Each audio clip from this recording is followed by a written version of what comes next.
Hello. Hello, testing. Testing, testing, testing. I think that I did this. I will now wait for people to show up.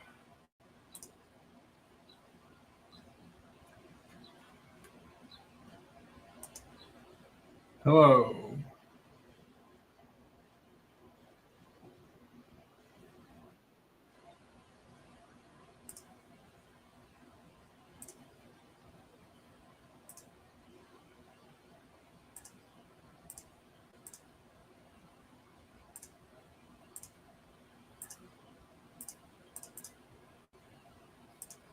Throw anything in there? Well, I have given a little bit of thought to what I might bring to the Throw table anything in there? As a participant in this conversation. I'm somewhat self-conscious, in part because Paul keeps referring to me as the old man. I'm somewhat conscious of my age, and I would like to think of myself as representing the boomers and perhaps make some attempt to redeem the boomers. But the other thing that my life experience has pointed out is that there is no such thing as a linear trajectory.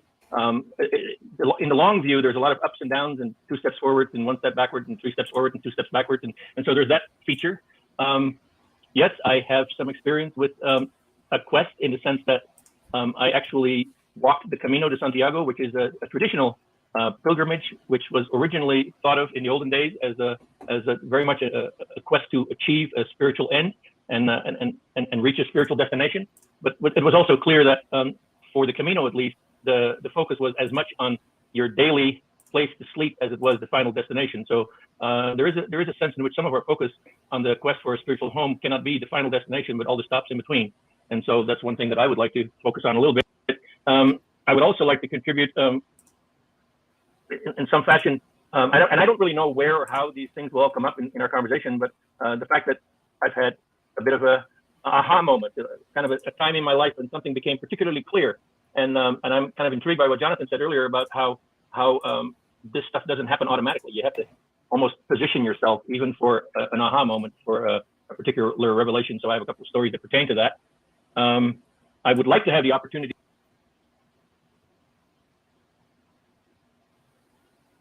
along the way to perhaps say something on a more procedural knowledge kind of line about how estuary works. And that's, of course, something that I have been busy with for several years now, together with Paul, to try and figure out how to make that happen on the ground and what are the mechanics that actually make that come alive and make it work. So there are some procedural things that I would like to bring to the table. There are some things that I would like to say about my relationship to my rather conservative church and how it becomes in some fashion an anchor for my mental meanderings, my myopic mental meanderings, and that it provides me with a sort of a reference point from which to judge whether I'm still in touch with reality, and what does it take, and how does that church, obtain the right in my life to be that anchor, and that's actually a story all by itself. And so, yeah, that's probably some of the stuff that I've been thinking about, some of which may be meaningful in our conversation. If it doesn't all come up, that'll be fine as well.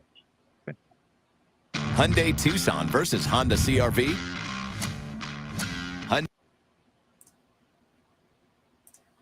have a few thoughts. I think at the forefront of my mind, I just think about the feedback we got from the first conference and how helpful people found it. I was talking to somebody about a month ago who watched through the series online.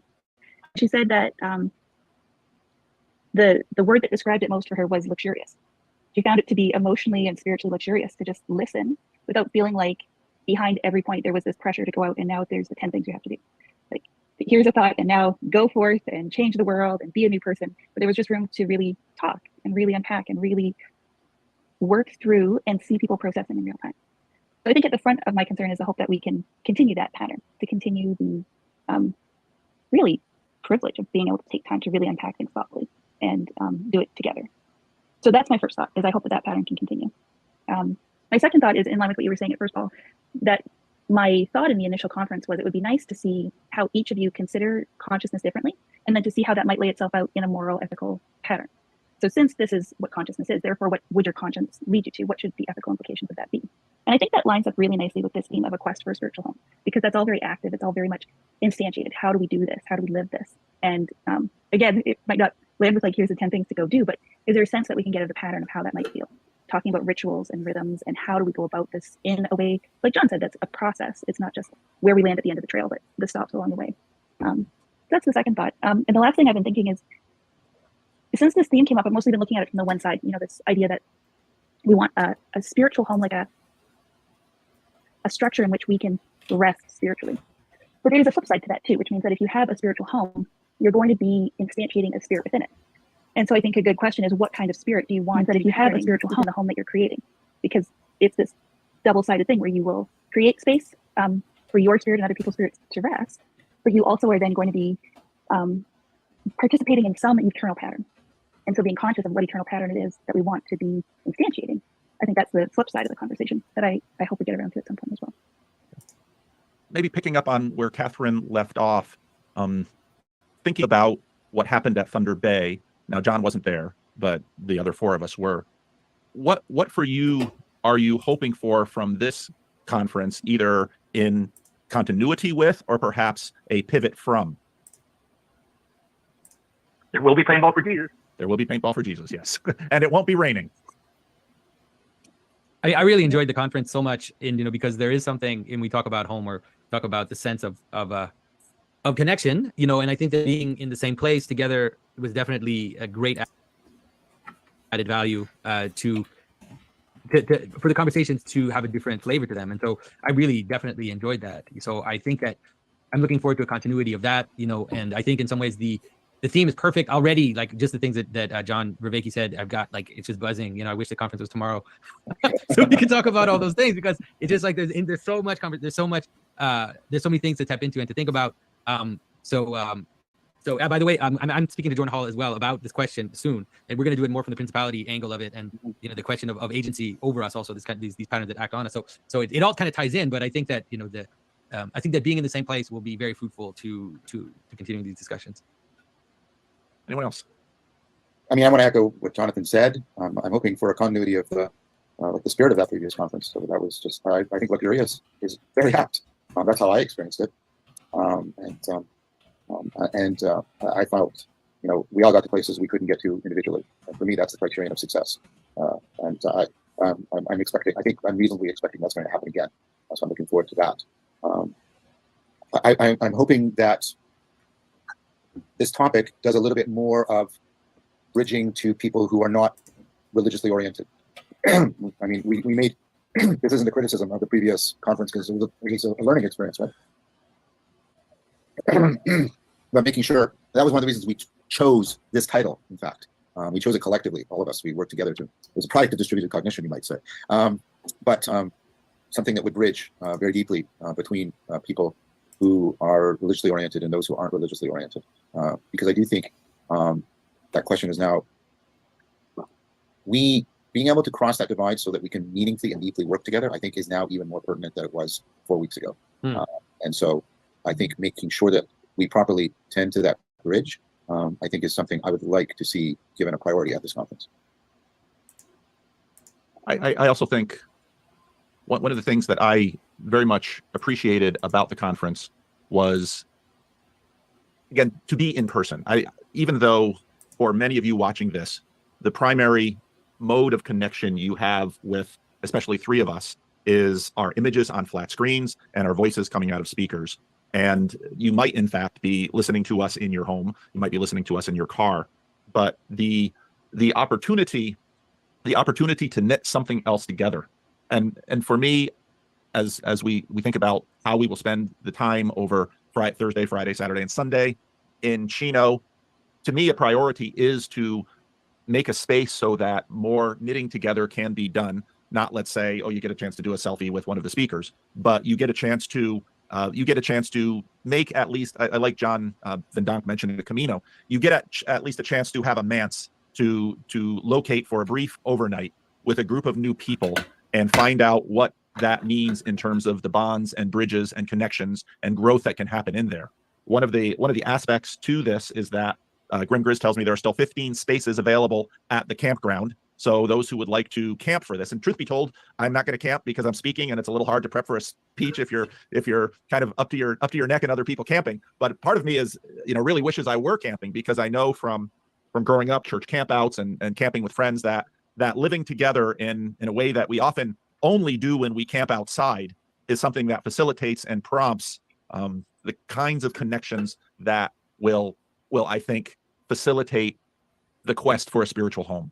And even though, of course, you get to watch myself or Jonathan or John on YouTube, it's actually, there's always churn with these sort of false relationships with screens. You listen to Jonathan for a while, then you listen to Paul, and listen to John, and then you're over here at these other channels. And this is an opportunity to build some other relationships that can actually go deeper. And in my experience, it's those friendship relationships which actually transform us more than, I listened to Paul Vanderklay for 3 years on YouTube. It's the face-to-face, belly-to-belly, nose-to-nose stuff. And this is an opportunity for that. And then the overall speeches, both what Jonathan said and what John said already, and what John and Catherine have already said, that sort of teases me, but I think that sort of opens up sort of the micro fissures in our settledness to allow new growth and transformation to take place. So, and I think we had a beginning of that in Thunder Bay, and I think we'll have opportunity for more of that in Chino. I've sort of directed this so far, me asking questions, but I don't want to leave it in that manner. I don't know if any of you have questions or challenges or something.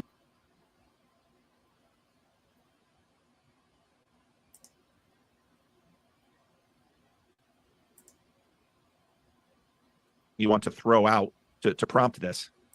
I just thought it might be helpful to throw out the fact that the way the three of you have in the past few years engaged in conversation with one another models a certain style and a certain openness and a certain towardliness that's very admirable.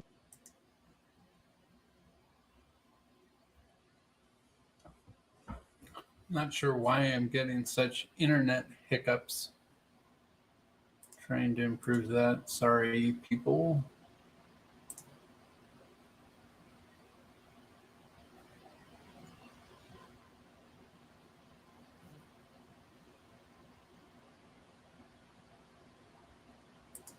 And very enjoyable, and it has that sense of lingering that Catherine was talking about. But we would like that model to translate into an underground experience also, which means that it would be pretty much ideal if it could be orchestrated, that a goodly number of people that normally hang out at John's channel or at Jonathan's channel would also be represented at the conference, so that there can be a little bit of a mixing of these three demographics, which I'm sure are a little bit different from one another, and kind of symbolically represent, in which the three of you symbolically represent how three different ways of looking at the world and three different ways of talking about things can actually be practiced on the ground in Chino. That would be my super goal. And I would be just delighted if that could be realized, which means that I would very much like John, your people, and Jonathan, your people, to also come to Chino in the similar numbers to what is coming from Paul's channel. So I agree. That's great. What should I be doing? I mean, I'm going to promote this video on my channel and promote the conference. That may be all it takes. That may be all it takes. Okay. Yeah, I didn't want to do it earlier because generally I found you don't want to be that far from the event where people just don't do much about it. They forgot. I'll mentally file to do that, and then nothing happens. But I think we're close enough now. I'm really happy to promote this on all my platforms and promote this. And mention airline tickets. Mention airline tickets. What they get more expensive if you wait longer. Oh yeah, that's true. Yeah, I'm actually. I was supposed to get mine yesterday, but I was with Jordan, so I'm gonna.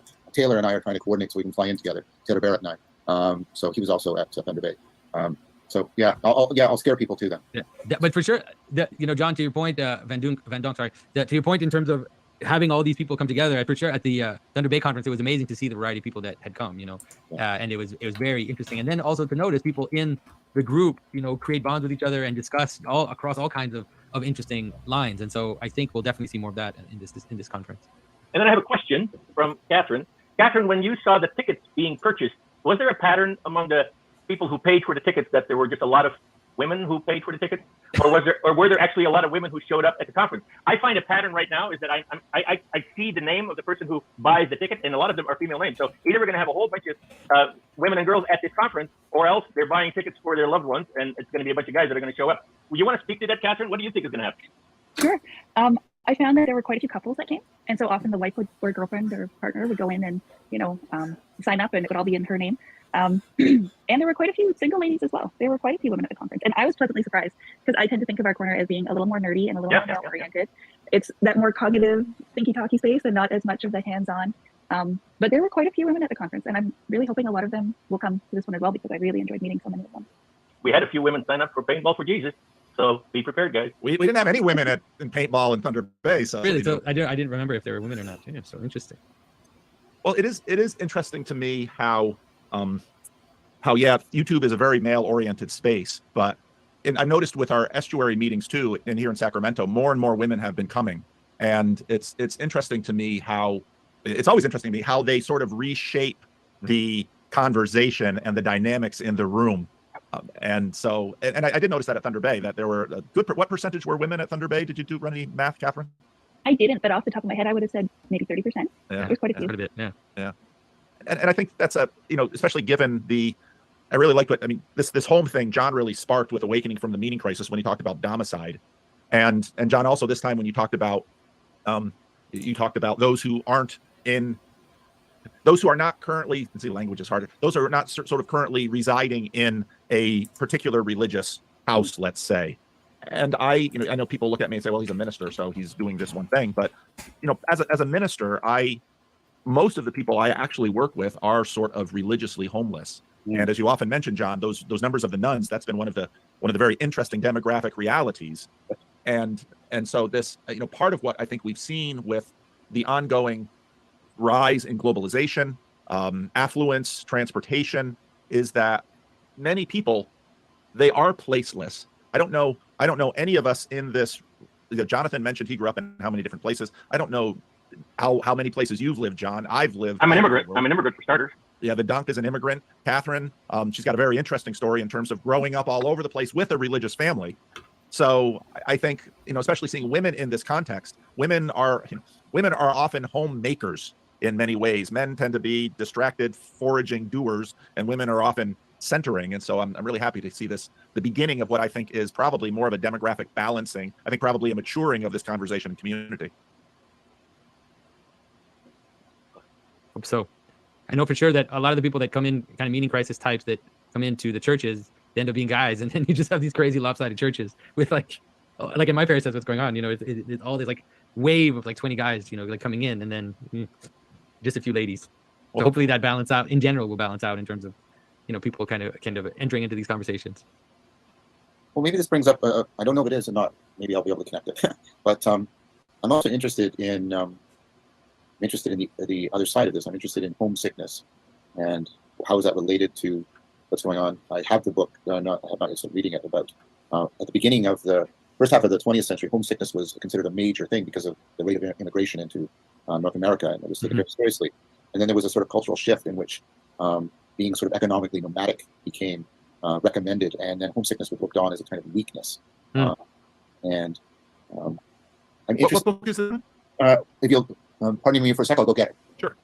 That's, I lived part of another interesting little facet of this story. The first conversation I had with Jonathan, we dug into, your journey in Africa. Yeah. And you talked about the fact that I didn't know you lived in the States for a while. Yeah, my father studied. He studied at Denver, Colorado, at a Baptist seminary there. I forget what it's called. And then I lived in Wheaton. My dad was Wheaton grad school. That's the title of the book. Yeah, homesickness. Susan, who's the author? Susan J. Matt, An American History. So this is not an analysis like of the phenomenon, like unpacking its cognition or its phenomenology or anything like that. It's an attempt, though, to understand why we shifted culturally from recognizing homesickness as a significant and real thing that people had to be helped with, to no, if you're homesick, you're just immature, you haven't grown up, you failed to launch. And this is only a weak hypothesis, but part of my thinking is this is a contributory factor to the meaning crisis that is that people are in some experiencing domicide, homesickness, but they're not allowed to articulate it that way, and so they're thrashing around in other ways of trying to articulate it. And of course this goes back to ancient themes of Augustine. We're restless until we find a home in God, kind of thing. But I'm particularly interested in the clash between these two normativities that seem to be both spoken about in our culture as if they go really happily together, when of course they don't.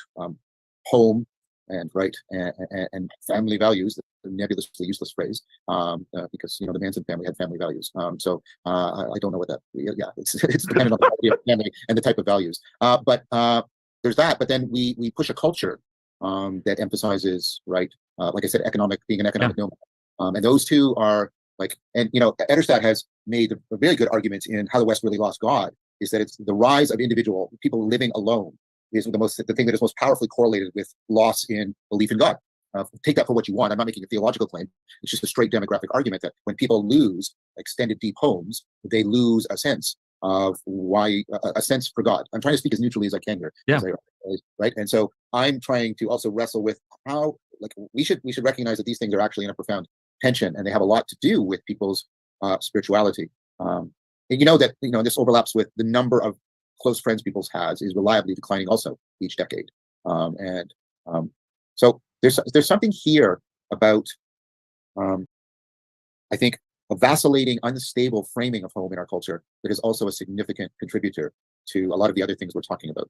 Yeah, but it's interesting because when you say home, and especially you presented it home in some ways as part of the orientation mechanism. Yes. And so what happens in it, even without realizing, you have this value hierarchy which says something like you go to college, and then wherever you can get a job, right? That's where you go. You just move there, and then you make a life there. It's just it's like a normal thing. You leave your home, you go to college, maybe you find your spouse there, and then you find a job, and then you go to that place. And so that this is just a normal way of functioning shows you part of the orienting mechanism itself, right? What it is that's making us make decisions, and then let's say the downwind from that is a general destructuring of these intermediate, not just family, but just intermediary structures of cohesion, like your clubs, your Boy Scouts, or whatever, all these things that kind of hold us together. Because the economic vector becomes the only thing that really matters. Making money, accumulating things. Yeah, and those things buffer us, right? And the technical part, the technical aspect of the things that we have, they're all kind of extensions of each other, right? Industrialization, these computers, these machines, these things, they kind of buffer us from each other, and then they also become our orienting mechanism themselves. Glad you brought that up. The thing that you don't hear very often from preachers is, and I'm not really totally speaking as a preacher, but certainly as a person from a church perspective, is that if you find yourself in a church that seems like a good fit, a place where you feel comfortable, a place where things are said the way you think they should be said, and where the programs and the projects pretty much line up with your priorities and perspectives, then there's a good possibility that you may be in the wrong place. In that sense, yeah, in the sense of a kind of complacent, because a home is not, it's difficult, right? It's like being in connection with your parents, your family, your siblings that have been grading you for your whole life, that there's been these little things accumulating. It's a difficult thing. It's not easy. Where these online communities are easier because it's all people, it's like, I like being with John Vervaeke. I chose him as a friend. He's not just someone around me that's getting on my nerves because they live in the neighborhood. It's a different type of reality. Well, this goes to a point that I want to bring up. Commentary. We need commentary. I don't know what I have to add so far. Finding a spiritual home is very hard. I thought it was interesting what Van Donk just said about if you're too comfortable, you're in the wrong place because you're getting complacent. I would be very happy to be at least in that complacent place for a little bit. It's been tiring not having that. So I'll take a little bit of comfort for a little bit in a church setting as opposed to constant discomfort. I'll bring up in my talk, but also can foreshadow it a bit here. I think we shouldn't be talking about home in isolation. I want to argue that there's a home horizon axis instead, and that that is what we're trying to. And we even got it a bit with the quest motif in there. If home is orientation, and Stenberger, not Stenberger, that's the, I got the wrong name. The guy who wrote the orientation book, I'll remember it. But if that, if home is your original, not just temporal, but like an origin, like an origin point on a map.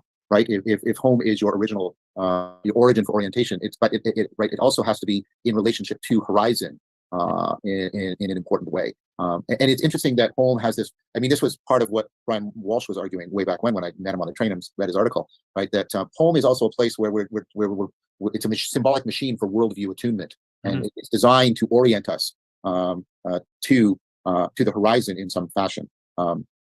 And so, John, that thing that you just said fits very well with the idea of the pilgrimage, where there is a destination. Exactly.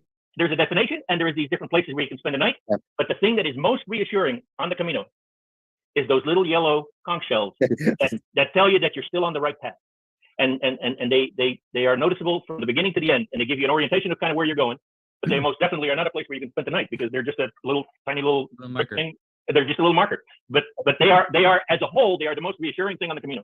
Well, that's exactly it. That's why I'm interested in cultures that do not have houses, and yet, like some of the Australian cultures, like they when they have the dream lines and such, and so they found a way of not being bound to this or that, but nevertheless they have a way of orienting towards the horizon, because they're moving around a lot, and I think that there's something to be learned from them. I don't know what it is yet. I'm still working on this. But there's definitely I think in most religious traditions there's a weird tension between a kind of home and self alienation to a certain extent. Like asceticism can be understood as a type of conscious alienation, and I think Jordan Peterson really captures it in the ways he talks about it. It's like on the one hand you need enough home to give you that anchoring orienting mechanism. You don't want too much, because then you just kind of run around in circles, and you become too comfortable.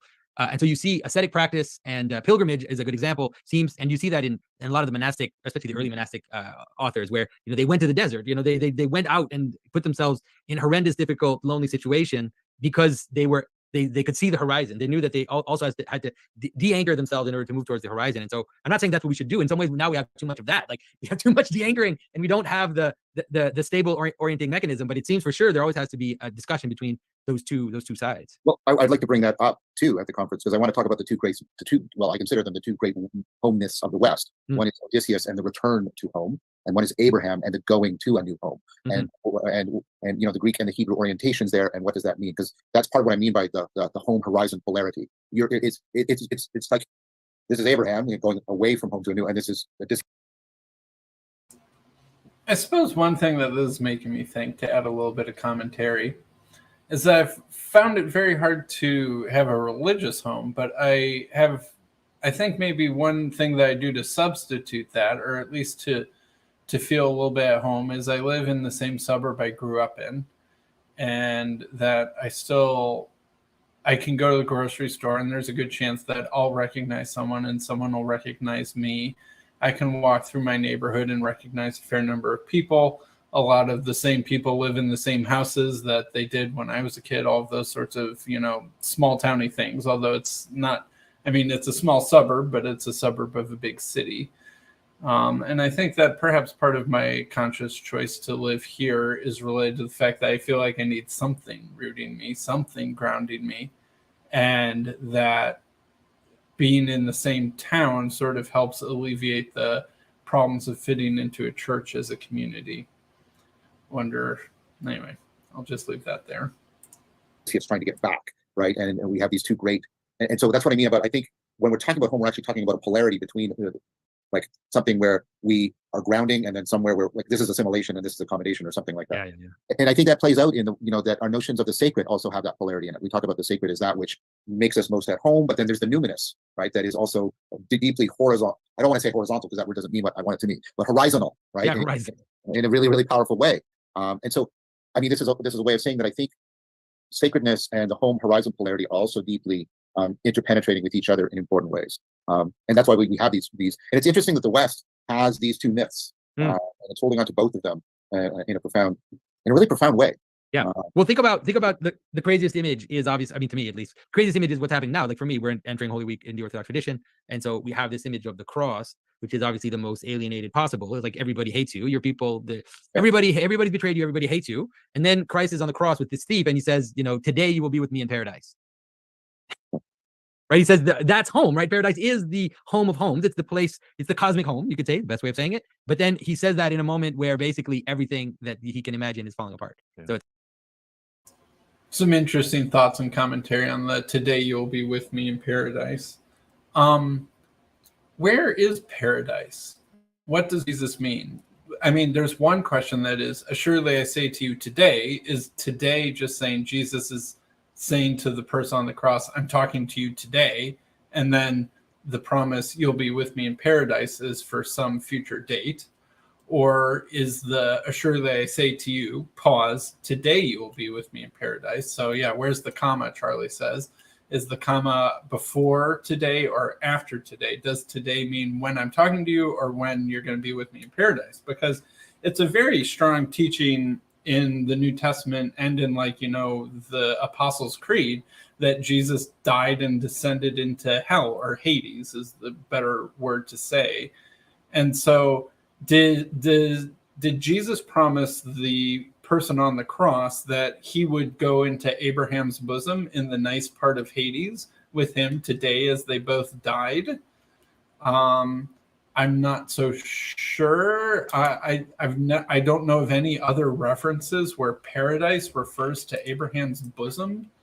I don't think, because there are multiple good reasons to say that Jesus did not ascend into heaven as soon as he died. After he's risen from the dead, he tells Mary Magdalene, do not cling to me, for I have not yet ascended to my God and your God, my Father and your Father. So Jesus after the crucifixion, does not ascend into heaven. He descends into Hades, into presumably Abraham's bosom, which is like the Jewish quarters of Hades, or the nice part, the hero's part of Hades. But so what does he mean when he says, "Assuredly I say to you, today you will be with me in paradise"? The only other, let's see here, there are a couple, I guess, references to paradise in the New Testament. There's the "Assuredly I say to you, today you'll be with me in paradise." There is Paul talking about his own ascension into heaven, which does make it seem like paradise is in heaven. And Paul says, "I know a man," and he's talking about himself, "that was caught up into paradise, whether in the body or out of the body, I do not know. He heard things that cannot be told, which man may not utter. On behalf of this man I will boast, but on my own behalf I will not boast, except out of weakness." So, and almost everyone agrees that Paul there is talking in the third person about himself. So for him, paradise is third heaven, whatever that means. And then the only other reference to paradise is in Revelation when Jesus is dictating a letter to the church of Ephesus. "He who has an ear to hear, let him hear what the Spirit says to the churches. To the one who conquers, I will grant to eat of the tree of life, which is in the paradise of God." Well, that doesn't sound like it's in Hades. That sounds like it's in either heaven or a renewed heaven on earth. So I tend to think that the best way to understand that "Assuredly I say to you today" is that today modifies when Jesus is talking, not the time that they'll be in paradise, because that it doesn't make sense if Jesus went straight into paradise when he died. That contradicts a couple verses in the Bible and the Apostles' Creed. So, and if you want some evidence that Jesus was in Hades when he died, in Peter's talking on the day of Pentecost, he says, let's see here, what does he say? So he quotes the Psalms. He says, "You will not abandon my soul to Hades, or let your Holy One see corruption. Brothers, I may say to you with confidence about the patriarch David that he both died and was buried, and his tomb is with us to this day. Being therefore a prophet, and knowing that God had sworn with an oath to him that he would set one of his descendants on his throne, he foresaw and spoke of the resurrection of Christ, that Christ was not abandoned to Hades, nor did his flesh see corruption. This Jesus God raised up, and of that we are all witnesses." So Jesus was in Hades after he died, but God raised him up because Hades is down. So doesn't seem to me like Jesus immediately goes into Hades. There's another verse in Ephesians that's even more explicit, that Jesus descended into the nether regions of the earth or something like that. I'm forgetting the exact reference for that. It's in the Proto-Evangelion of James too, if you're interested in that. It's in the Proto-Evangelion of James. That's interesting. Yep. All right. In saying he ascended, what does it mean but that he had also descended into the lower regions of the earth? He who descended is the one who also ascended far above all the heavens, that he might fill all things, right? And this is after it's quoting, what's he quoting here? "When he ascended on high, he led a host of captives, and he gave gifts to men." And this is talking about Jesus's descent into Hades. So I don't think that "Assuredly I say to you, today you will be with me in paradise" is Jesus telling the fellow person on the cross that he's going to ascend with Jesus into Hades shortly after they both die. Because I don't think paradise refers to Hades, and I don't think Jesus went to paradise right when he died. So anyway, that's my thought on that particular passage. It's like that paradox is captured in a crazy way in that story. Well, I want to pick up on that too. I mean, because Jesus in a couple of the Gospels says he doesn't have a home. Yeah. The Son of Man doesn't have a home. And so Horses have holes and birds have nests, but the Son of Man has no place to lay his head. yeah, And he which is- uses "Son of Man." Yes. That's not insignificant to that quote. yes, I was going to pick up on that, but it's so and the Buddha says very similar things. And so again, I'm already doing what I want to do. I want to problematize this as much as we possibly can and then wrestle with it, because I think it is a deeply, deeply problematic thing. But I think it's also a deeply, deeply human and deeply, deeply needed thing. And like I said, I'm worried that we're about to face something that is going to be as, if you took the invention of alphabetic literacy, the printing press, and the telegraph and released them all at the same time, they won't make the same impact that these new machines are going to make on us. And the printing press is, the Protestant Reformation of religious wars. It's like, wow, it's going to be bigger. So I want to really wrestle with this really, really deeply. Like, take it to its steps and crack it open as much as we can. Will people leave the conference in a panic, John? No, that's not what I want. I want people to leave the conference with a profound sense of discernment that will allow them to address this. That's what I most want people to have. And I don't think that answer is going to come from. I'm going to have to take a break in a couple minutes. Turns out I've got some real life business to take care of. I might be back later this afternoon. Sorry, didn't mean to abandon you, Andrew, and all 17 people listening. That's You're popular. more than I'm popular. I mean, I'm just like listening to another video, talking a little bit. But yeah, I think I'll be back in maybe less than an hour. But Works for I've me. got some real life business popping up. All right. Thank you for listening, everyone. God bless.